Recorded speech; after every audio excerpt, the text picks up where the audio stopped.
Servis lidi, tady je Eduardo Cer z Minecraft, prostě z Eduardo Cer.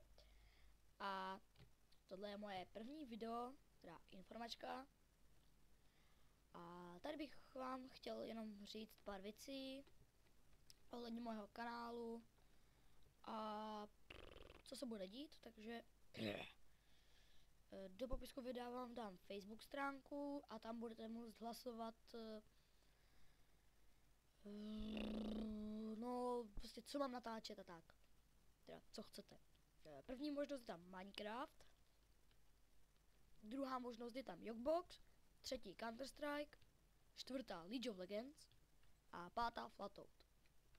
U Minecraftu můžu hrát normálně single player nebo multiplayer, můžu vám udělat TNT návody, jakože kanóny a tak podobně, nějaké odpalování vesnice, prostě takové blbosti a redstone obvody.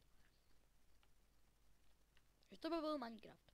V Jokboxu budu normálně single player, reportáže, jakože můžu vysvětlovat, co, kdy, jak co dělá, prostě co se jak používá a tak podobně. Třeba v tom Towncraftingu a tak podobně. A můžu třeba udělat jakože dobývání vesnic a tak podobně, jako prostě nějaké blbosti a můžete i něco navrhnout. V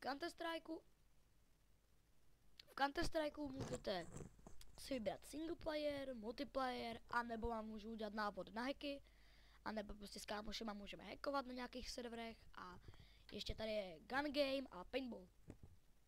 V League of Legends můžu buď single player, anebo multiplayer a ve Flatoutu jenom single player. Prostě let's play a tak podobně. No, co ještě bych mohl říct? Jo, do popisku vám dám Facebook stránku.